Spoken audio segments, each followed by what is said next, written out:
예, 미국의 인종차별 항의 시위가 10일째를 맞은 가운데 플로이드의 첫 추모식이 열렸습니다. 한편 홍콩에서는天安門 민주화운동 31주년을 맞아서 수만 명의 시민들이 촛불 시위를 벌였는데요. 네, 밤사이 들어온 글로벌 뉴스, 오늘도 김지수 기자와 함께 살펴봅니다. 어서 오십시오. 예. 자, 백인 경찰의 가혹행위로 숨진 흑인 남성 조지 플로이드. 벌써 이게 보니까 10일이 넘었고요. 명복을 비는 추모식이 처음으로 열렸다고요. 네, 이제 미국에서 흑인 남성 조지 플로이드가 뿌리 깊은 인종차별이라는 악습에 희생된 지 열흘이 지났습니다. 네. 미국에선 현지 시간 4일 조지 플로이드의 넋을 기리는 추모식이 처음 열렸습니다. 예. 추모식은 플로이드의 생전 발자취를 따라 오는 9일까지 3개 도시에서 잇따라 거행되는데요. 6일에는 노스캐롤라이나주 레퍼드에서 8일에는 텍사스주 휴스턴에서 이제 열립니다. 그리고 예. 9일에는 이제 장례식도 휴스턴에서 진행될 예정입니다. 예. 노스캐롤라이나주 레퍼드는 플로이드가 태어난 곳이고 텍사스주 휴스턴은 플로이드가 생애의 대부분을 보낸 고향과 같습니다. 그 열흘째 접어든 미국 내 인종차별 항의 시위는 대체로 평화로운 분위기 속에서 진행되고 있으며 플로이드를 추모하는 분위기로 전환되는 모습입니다. 시위 참여자들의 말을 차례로 들어보겠습니다. We've been out here. I'm out here not only for George Floyd. I'm out here for Eric Garner, who died in the exact same way that George Floyd died, saying I cannot breathe in the exact same way that George Floyd did. No matter if you're smart, only if you're George Floyd and everyone else who has been shot down dead in the street for looking like a threat. There will be no justice, no peace. No peace! Justice, no peace! Black lives matter. 네, 참여자들의 그 목소리에서 예. 제2의 플로이드가 나와서는 안 된다는 그런 간절함이 느껴집니다. 예. 플로이드의 추모식은 TV와 인터넷을 통해 생중계됐습니다. 그리고 침묵의 순간으로 명명된 플로이드 그 애도 행사도 미 전역에서 이어졌습니다.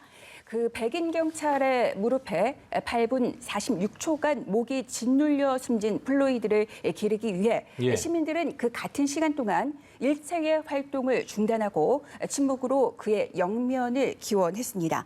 한편 그동안 시위 과정에서는 10,000명 이상이 경찰에 체포된 것으로 나타났는데요. 예. 경찰이 검거한 이들 대부분은 통행금지 명령을 어겼거나 또 해산 명령에 따르지 않는 등 비교적 가벼운 범죄 혐의를 받고 있습니다. 그러나 그 강도 그리고 약탈 혐의로 체포된 이들도 수백 명 포함되어 있습니다. 그렇군요. 네, 이번 시위 사태가 더 악화된 가장 큰 요인 중 하나가 바로 트럼프 대통령의 대응 방식입니다. 이 대응 방식을 놓고 많은 논란이 되고 있는데요. 이미 마크 에스퍼 국방장관도 항의를 했고 여기에 전직 국방장관이죠. 매티스 국방장관도 이 군 동원령에 대해서 비판을 내놨다고 하는데 어떤 내용입니까? 네, 그러니까 맞습니다. 우선 그 군의 반발을 불러온 건 트럼프 대통령의 지난 1일 회견 내용이었습니다. 예. 트럼프 대통령은 주지사들이 주 방위군을 동원해 시위를 진압하지 않으면 자신이 연방군 병력을 동원해 진압하겠다는 계획을 공개적으로 밝혔었는데요. 네네. 대통령이 진압에 연방군을 동원하려면 그 폭동 진압법을 발동해야 하는데 예. 당시 그 시위는 군까지 동원할 수 있는 그런 수준이라고 보기는 어려운 상황이었다는 게 군의 입장으로 보입니다. 예. 그리고 에스퍼 국방장관은 3일에 기자회견을 자청했었는데요. 예. 그러니까 시위 진압에 군을 동원하는 건 마지막 수단이며 군 동원을 위한 폭동 진압법 발동에 그 반대한다는 입장을 밝혔습니다. 네. 그 에스퍼 국방장관은 트럼프 정권의 대표적인 예스맨, 그야말로 충성파로 분류되는 그런 인물인데요. 예, 예. 트럼프 대통령에게 반기를 드는 발언을 하지 않을 수 없을 만큼 군내 기류가 심상치 않다고 그렇게 판단한 것으로 보입니다. 예. 그리고 제임스 매티스 전 국방장관도 같은 날 트럼프 대통령이 국민을 분열시킨다며 맹비난하는 성명을 발표했습니다. 예. 그 매티스 전 장관은 50년 전에 군에 자신이 몸을 담으면서 헌법을 수호한다고 맹세했는데 같은 선서를 한 군이 시민의 헌법적 권리를 침해하도록 명령을 받을 것을 생각한다는 것은 있을 수 없다 이렇게 비난을 했습니다. 예. 그러니까 트럼프 대통령의 군 동원 방침을 납득할 수 없다는 건데요.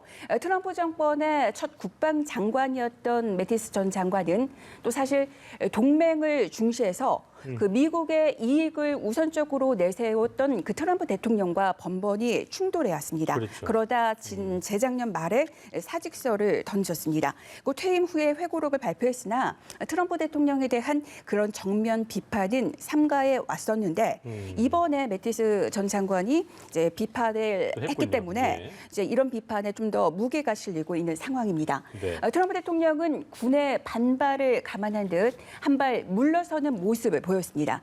트럼프 대통령은 3일의 언론 인터뷰에서 군대 투입은 상황에 달린 것이라며 꼭 그럴 필요가 없다고 말했습니다. 그랬군요. 상황을 좀 지켜봐야 될 것 같고요. 다 이제 중국 쪽 또 홍콩 쪽으로 좀 가보겠습니다. 어제는 6.4 天安門 민주화운동 31주년이 되는 날이었는데 중국과 홍콩 등에서 중화권에서는 뭐 움직임이 좀 있었을 것 같은데요. 좀 짚어볼까요? 네, 어제 그 중국 본토와 홍콩은 그야말로 대조적인 모습을 보였습니다. 예. 그天安門 민주화 운동은 31년 전인 1989년 6월 4일 베이징天安門 광장에서 발생했는데요. 대학생과 시민들은 민주화와 정치 개혁을 요구하며 시위를 하고 있었지만 당시 중국 정부는 탱크와 장갑차를 동원해 진압했습니다. 예. 어제 베이징天安門 광장은 통제 속에서 공동 유지의 그런 정적과 같은 그런 침묵만이 흘렀습니다. 그리고天安門 광장 주변에서는 그 중국인 관람객들을 대상으로 소지품과 신체 검사가 이제 시행이 됐습니다. 그만큼 경비가 강화된 모습이었습니다. 그러니까 수천 명이 숨진 것으로 추정되는 그天安門 시위는 중국에서는 지금도 입에 올려서는 안 되는 그러니까 금기어로 간주되는 그런 분위기다 이렇게 볼 수가 있겠습니다. 중국의 이런 본토의 이런 분위기와 달리 홍콩에서는天安門 시위 희생자를 추모하는 촛불 시위가 수만 명이 참석한 가운데 도심 곳곳에서 열렸습니다. 경찰은 코로나19 대응을 이유로 30년 만에 추모 집회를 허락하지 않았는데요. 이에 맞서서 홍콩 시민들은 촛불 시위로 또다시 맞섰습니다. 홍콩에서는 1990년부터 매년 6월 4일 그天安門 시위 희생자 추모 집회를 개최해왔으며 이는 지난해까지 30년 동안 이어졌습니다. 이 행사는 그 중국 내에서 열리는 유일한 그天安門 시위 희생자 추모 집회인데요. 네. 사실 홍콩 정부는 어제 3,000명의 경찰을 이제 곳곳에 배치를 했습니다. 그래서 일부 지역에서는 시위대와 경찰 간의 충돌도 벌어졌습니다. 이번 집회는 우리 그 홍콩인들에게는 뜻깊은 사건이라고 할 수 있겠는데요.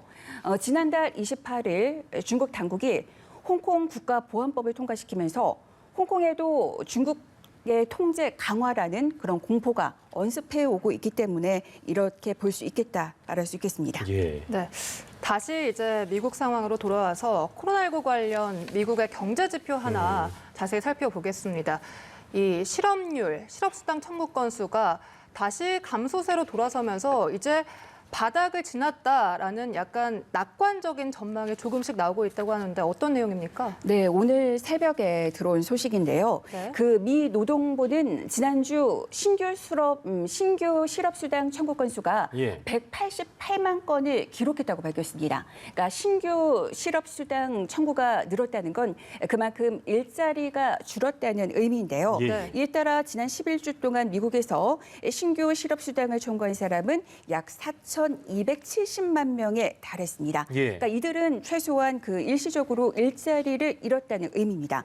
최근 11주 연속 주당 그 수백만 건을 기록한 그 주간의 그 신규 실업수당 청구 건수는 미 노동부가 집계를 시작한 1967년 이후 최고치입니다. 그만큼 코로나19가 몰고 온 그 경제 불황이 매우 심각하다 이렇게 다시 한번 볼 수 있겠습니다.